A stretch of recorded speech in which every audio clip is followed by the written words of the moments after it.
أعوذ بالله السميع العليم من الشيطان اللعين الرجيم بسم الله الرحمن الرحيم الحمد لله رب العالمين والصلاة والسلام على سيدنا محمد وعلى آله الطيبين الطاهرين. Chapter 26 From the Reign of Quantity and the Signs of the Times by René Guénon, Shamanism and Sorcery. This chapter, along with the next one, chapter 27, Psychic Residues, may all be seen as an extension of chapter 24, which is called Toward Dissolution. Once again, to quickly recapitulate, Guénon is arguing that once solidification reaches the maximum, it is followed by the process of dissolution. In the course of this dissolution, certain infernal forces are released which had aforetime been shackled, as it were, or blocked off by a kind of barrier which he calls the Great Wall. And these fissures in the Great Wall then unleash these demonic forces into history, so to speak, into our realm, and that this ultimately is followed by um, further processes of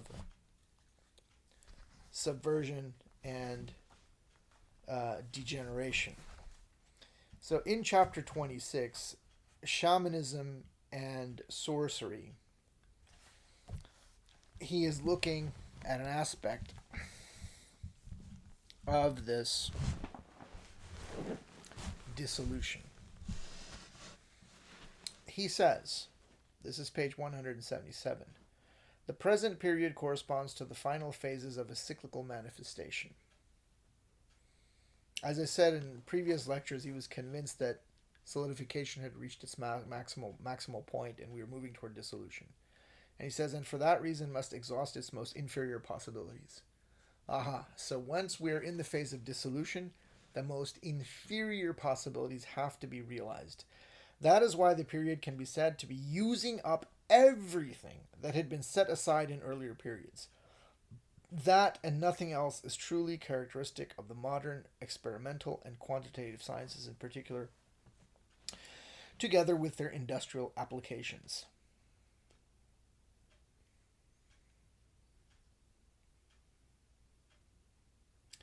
For similar reasons, the profane sciences, as has been said, even when considered from an historical point of view as well as from the point of view of their content, are really and truly residues of some of the traditional sciences. There is yet another fact that accords with those just mentioned, though its real significance is scarcely ever grasped, and that is the frenzy with which the moderns have undertaken the exhumation of the vestiges of past periods and vanished civilizations despite their capacity really to understand anything about them. This is an interesting observation. He has in mind, of course, archaeology and museums. And it's interesting, when I lived in Cairo, I knew um, uh, some people whose parents had known Guénon. And they claimed that René Guénon was very reluctant to enter the Cairo Museum because of as it'll become clear in the next chapter, the psychic residues that were present there. And I don't remember exactly if he told me if he actually ever went, or that if he perhaps he didn't, and if he did, I think he took certain precautions, because this friend of mine would also, he didn't mind going to the Cairo Museum, but he would recite the last chapters of the Quran as Muslims do to protect themselves from infernal influences. Mind you, I did the same. Um, and if you didn't realize, maybe I should have said earlier, of course, the Cairo Museum, the old one, there's a new one now that's been built, which I haven't seen, but the original one in Meydan Tahrir is just full of pharaonic stuff. That's where the famous King Tut mask is, Tutankhamun and all his artifacts, as well as all sorts of mummies and countless artifacts from ancient Egypt, which were all exhumed, almost all exhumed from tombs, from burial sites, which were not really meant to be disturbed. Um, So he says this. The exhumation of the vestiges of past periods and vanished civilizations. So that's definitely archaeology. Despite their incapacity really to understand anything about them. So whilst it's true that the Rosetta Stone allowed François Champollion, especially through his knowledge of Coptic and other languages, especially ancient Greek, to commence a very important decipherment of the ancient Egyptian language. Of course, there was also the Englishman, I think his name was Thomas Young, who was involved in this decipherment. There were many other individuals involved in the decipherment of cuneiform, in which we have, of course, Assyrian and Babylonian were written in that. There were other languages such as Hittite, Ebelite, Elamite. There's an alphabetic system based on cuneiform, which was not alphabetic, but there's Ugaritic. But do they really know how much they understand? I mean, it's one thing to sort of understand some receipts for sheep and goats and so forth, but have they really understood the religious system of ancient Assyria and Babylon? Have they really understood the ancient teachings of pharaonic Egypt, of ancient Egyptian spirituality? Do they really understand the so-called Egyptian Book of the Dead? I really, really wonder. He goes on to say, this in itself is not a very reassuring symptom. In other words, the exhumation of all of these artifacts, which they really don't understand. Because of the nature of the subtle influences that remain attached to such vestiges and are brought back into the light of day with them and are, so to speak, set at liberty by the exhumation as such, without raising any suspicion in the minds of the investigators. In order to explain this more fully, it will first be necessary to deal briefly with certain things that in themselves are, as a matter of fact, wholly outside the modern world, but are not for that reason any the less capable of being used so as to exert a particularly disorganizing influence in the world. The rest of this chapter is therefore a digression, only in appearance. Get on sense. And it's a pretty long digression. Only in appearance, mind you. And it will incidentally provide an opportunity for the elucidation of certain matters about which too little is generally known. All right. The digression in appearance begins then about the middle of page 178. And really what he is doing from this middle or second paragraph, page 178, up until the end of the first paragraph on page 181 is he has taken an excursion, has taken an excursion in order to mount an extended critique of the notion of animism. This is what is actually taking place on the next couple of pages. So why is he doing that? Because he's saying that the modern world has quite foolishly, in his view, exhumed the material objects of past civilizations, and has accumulated a number of such artifacts and put them in repositories known as museums, not realizing that when you do this, that these objects carry certain non-material subtle influences with them. And these influences may not be in the person's favor, the exhumer or the digger-upper or the excavator, and that certain energies then of a malefic nature may then be released. Now, I haven't investigated this, but I remember when I was much younger, when I was in elementary school, the artifacts associated with the so-called King Tut, or Tutankhamun, went on a kind of world tour, and they came to the United States as well. They were taken out of Egypt very, very carefully, and various exhibitions were mounted, and there was a lot of media hoopla and hype and publicity and propaganda to encourage people to purchase tickets to go and see these artifacts. And there were various, television documentaries and so forth, and magazine articles and so forth. This was all before the internet, and almost all of them spoke of the mummy's curse or King Tut's curse, and that many people who were involved with this excavation, I think which took place in the early part of the 20th century, let's say the 1920s, thereabouts, with the leader of the expedition, Howard Carter, that many of them came down with strange illnesses and died and so on and so forth. There's all sorts of theories about this. I really haven't looked into any of that, but this is the kind of thing Genon has in mind.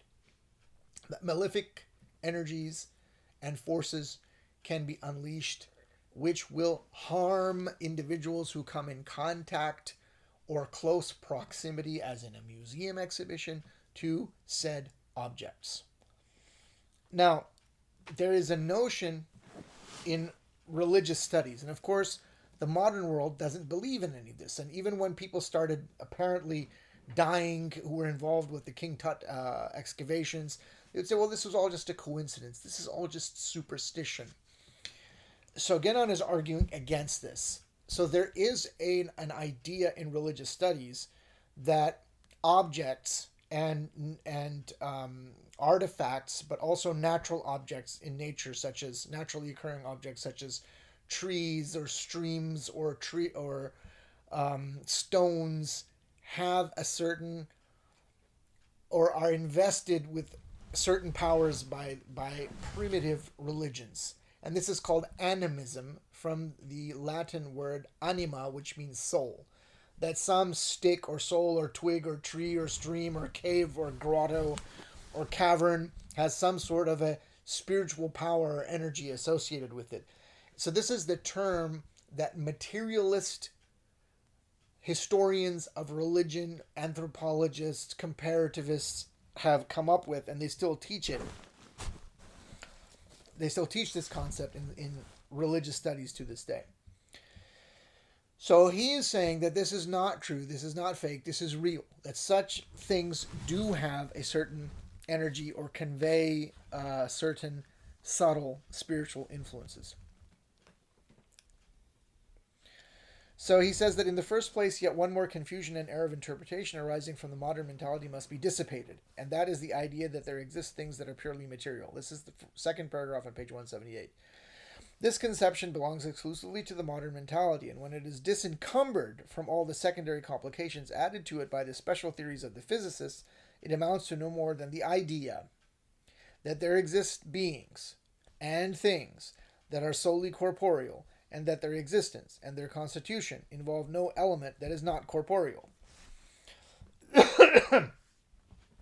This idea is directly linked to the profane point of view, as expressed, perhaps in its most complete form, in the sciences of today.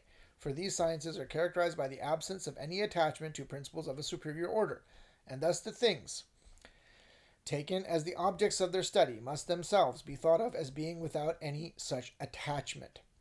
So the notion of animism is considered to be the superstition of primitive peoples who are assigning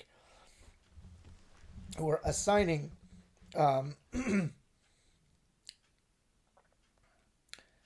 non-corporeal dimension, so to speak, a spiritual dimension, a subtle influence to what would otherwise seem to be mere physical, material bodies and entities.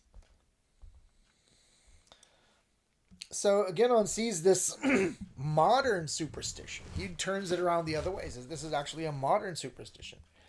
In other words, the absence of animation, so to speak, or life in or in so-called inanimate things.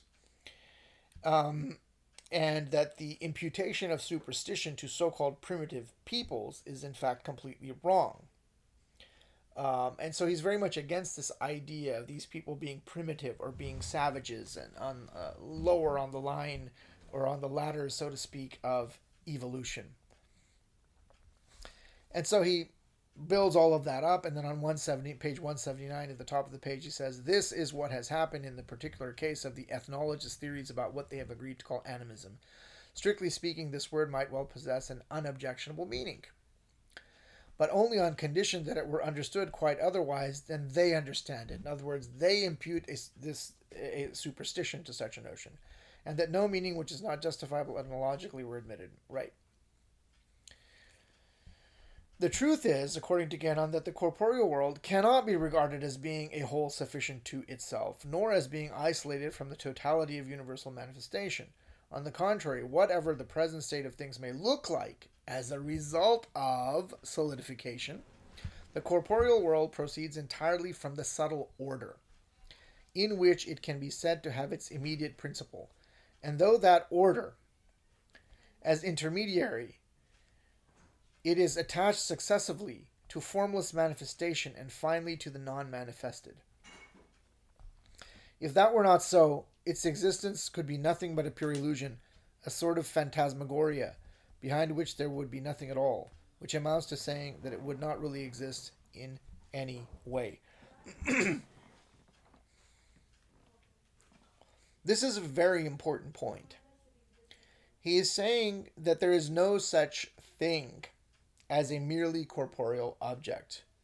That objects, artifacts, things made or fashioned by human beings, such as, let's say, a pen or some other implement, that's what we would call an artifact, as well as objects naturally occurring in nature, things like stones and so forth, do have an influence, carry some sort of a spiritual influence or force. And so the idea of animism that we find in religious studies is, according to Genon, completely wrong. In fact, one could, I would say, speak of a kind of profane animism, which we find in the modern world. There are countless individuals who collect mementos and memorabilia that belong to celebrities. For example, I don't know, there was, for perhaps the golf clubs used by JFK, or perhaps some sort of a costume or dress which was worn by some actor or actress in such and such film or TV series, or the baseball used by some famous baseball star, or the basketball of some celebrity basketball player, and so on and so forth. I think you get the idea. They feel that it's imbued with some sort of power or whatever. They want to own that object and somehow come close to that person whom they idolize. So there is a kind of profane animism as well. And when he talks about the corporeal world proceeding entirely from the subtle order, this is extremely important. It is ruh proceeding to body, or spirit proceeding to body, not the other way around. The ruh is more fundamental than the physical body.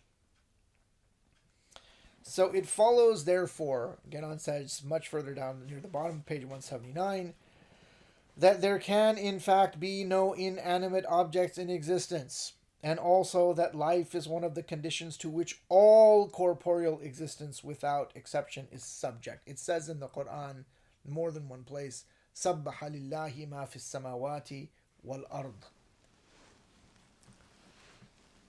In other words, that which is in heaven and earth glorifies God. It doesn't say sabbaha. It says elsewhere also, it says sabbaha lillah. It'll use man instead of ma. But ma includes both the so-called animate and the inanimate. But it is indicating that even so-called inanimate objects have some sort of a living existence, a life, if you will.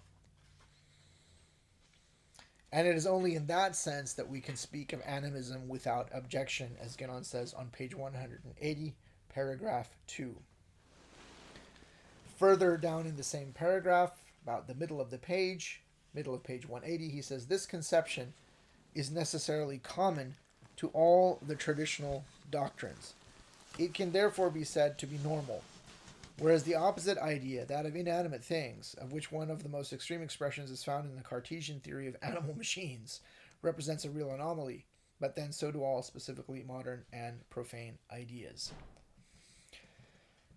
He offers an important clarification, though. He says that the traditional conception in no way implies any personification of the natural forces that are studied by the physicists after their own fashion, and still less any adoration of those forces, as is made out to be the case by those for whom animism is something they think they can call primitive religion. So he's railing against both the physicists, the natural scientists, as well as the social scientists or the humanists, so to speak, who study religion, or so-called primitive religion, as they characterize it. In actual fact, the only considerations involved are such as belong exclusively to the domain of cosmology, and they can find their application in various traditional sciences. Very well. So he more or less concludes this excursion, this excursus, in which he mounts a thoroughly uncompromising attack on the moderns' notion of animism, and then shifts at page 181 in the second paragraph to shamanism.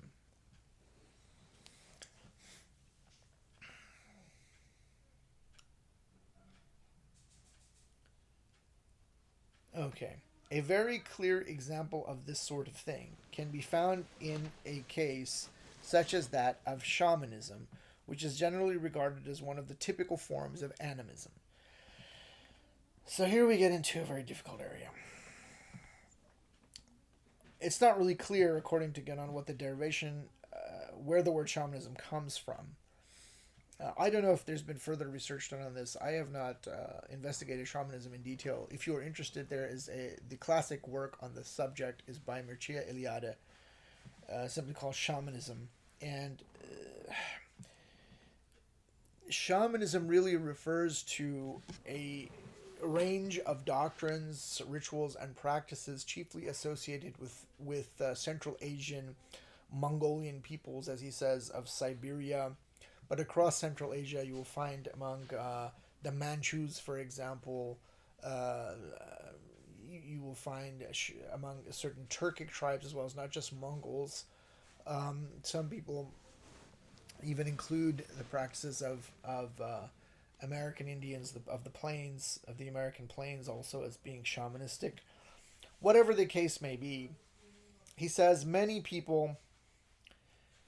Oh, he says, yeah. He says many people regard shamanism as almost synonymous with sorcery, but it certainly should not be so, for the two things are quite distinct. The word has undergone a deviation, opposite to that of fetishism, which really has etymologically the meaning of sorcery, but has been applied to things that include nothing of the kind. It may be noted in this connection that the distinction some people have tried to establish between shamanism and fetishism, regarded as being two varieties of animism, is neither as clear nor as important as they think. Whether human beings, as in the first case, or various objects, as in the second, namely animism, chiefly serve as supports or condensers, if that is the right word, for certain subtle influences, the difference is only one of technical modalities involving in themselves no truly essential differences. Okay, so I think a lot of this is pretty dated now, in the sense that Ganon is obviously arguing against the notions of animism, which is still out there, and that shamanism as being some sort of a species of animism, and being identified with sorcery. And sorcery he identifies with purely demonic activities and rituals.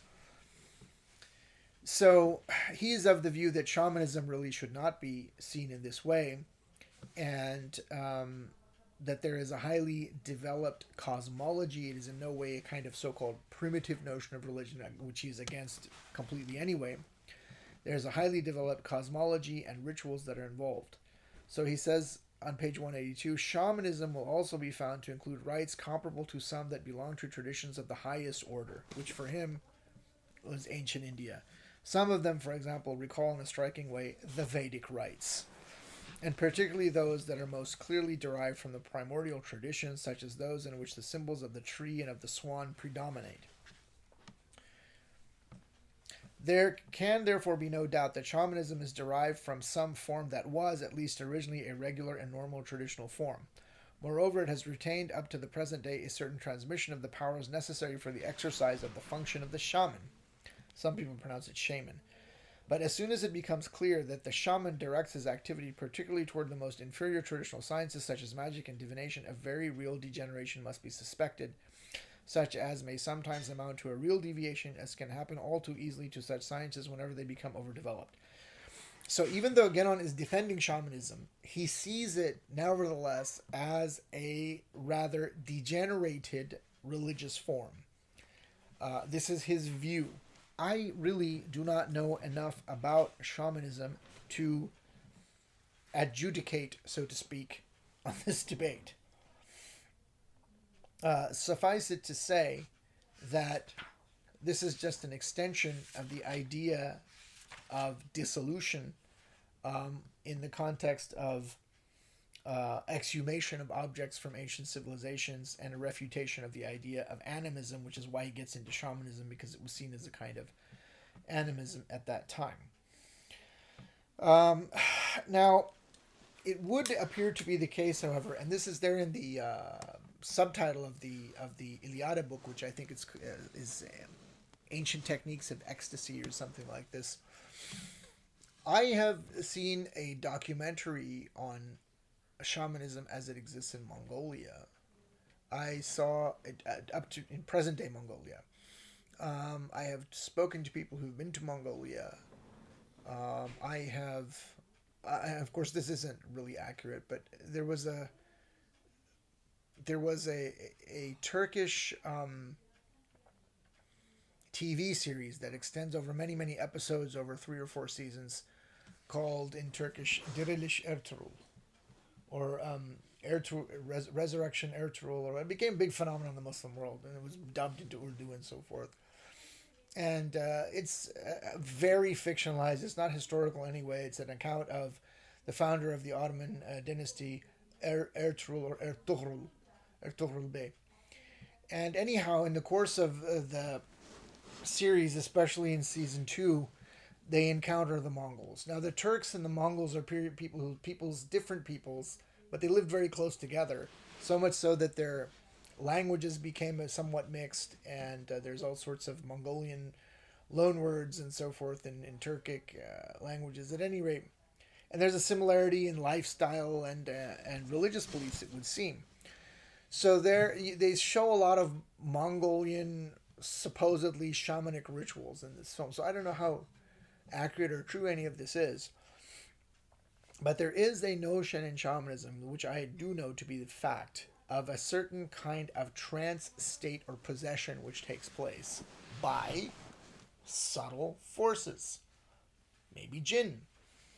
And it's interesting, I was actually reading only today, I was looking something up in the Al-Isharat wa Tanbihat of Ibn Sina in An-Namat al-Ashar. It's the very end of the book.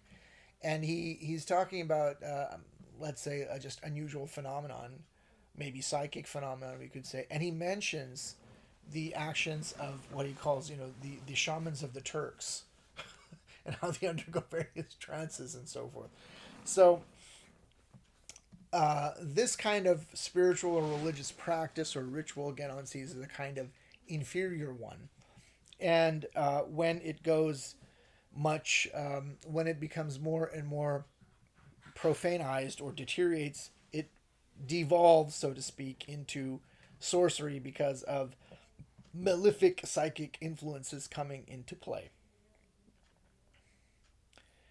And here he has a very strange footnote where animals are involved, because in some shamanic rituals, like at least according to Genon and his understanding, that there is a kind of animal entity which is associated with the shaman. And he says that this identification, he says there may be no great distance between an identification of that kind, in other words, between the shaman and an animal, and lycanthropy, which he puts in quotes, as it exists more particularly among the black races. And then there's a very weird footnote. Number 3, there is evidence worthy of belief to the effect that there exists in a distant part of the Sudan a whole population of at least 20,000 people who are lycanthropic. There are also, in other African countries, secret organizations, such as that to which the name of Society of the Leopard was given, in which certain forms of lycanthropy play a predominant part.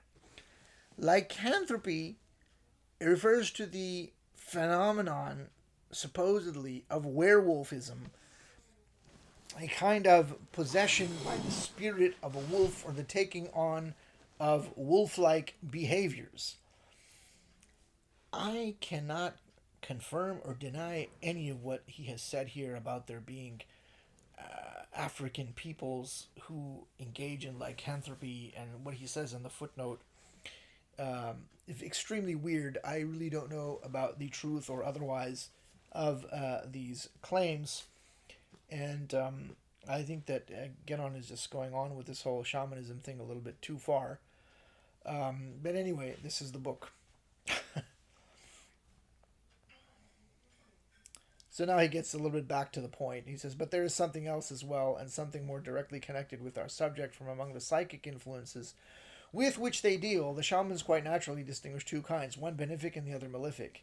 And as there is obviously nothing to be feared from the former, they pay attention almost exclusively to the latter.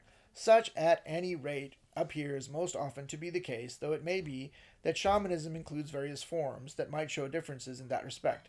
But there is never any question of a cult devoted to the malefic influences, which would be a sort of conscious Satanism. So he seems to be saying that regardless of the degree of degeneration, so to speak, of this spiritual form or tradition of shamanism, he is not of the view that it descends to actual sorcery, which would be real Satanism, as he characterizes it. I don't really wish to dwell any further on any of this. Is all pretty clear. These are his views, and I do think that some of this stuff is probably quite dated by now in terms of the further actual study, not just profane study, but actual knowledge that we have about some of these traditions, shamanism in particular. Now he returns to what he said at the beginning of this chapter about the exhumation of the vestiges of past periods and civilizations. And that's the concluding part of this paragraph, concluding part of this chapter on page 184. It is known that there are in the world a certain number of repositories of influences, the distribution of which is certainly no matter of chance, serving only too well the designs of the powers responsible for the whole modern deviation, but that demands some further explanations. For it may seem surprising at first sight that the remains of what was once an authentic tradition should lend themselves to a subversion of this kind. And that's it. And then he goes to chapter 27 of Psychic Residues. This is an extremely, extremely interesting and enticing sentence. Aside from this extremely long, excursus on animism and shamanism, which frankly I did not find terribly interesting. This is much more interesting. So is he saying that these museums, these repositories, exist by design, by malefic design, because he speaks of the designs of the powers responsible for the whole modern deviation? Is he saying that there is some sort are there some sort of secret societies? He doesn't say that explicitly anywhere, but what does he mean by these mysterious powers and forces? I think it is extremely interesting that the Warburg family, specifically Abi Warburg, spent astronomical sums of money to collect texts essentially on Renaissance magic.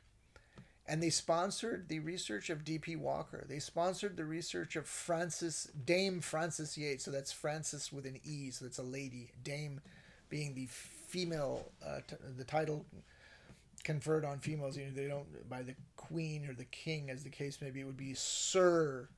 If it was Francis, a man with an I, it'd be Sir Francis, but it's not. So it's Dame Frances Yates. And the studies that she did on the Magus John Dee and the occult revival in the Elizabethan age. These are very famous works. What is really going on in the British Museum? There are some very unusual and strange objects there.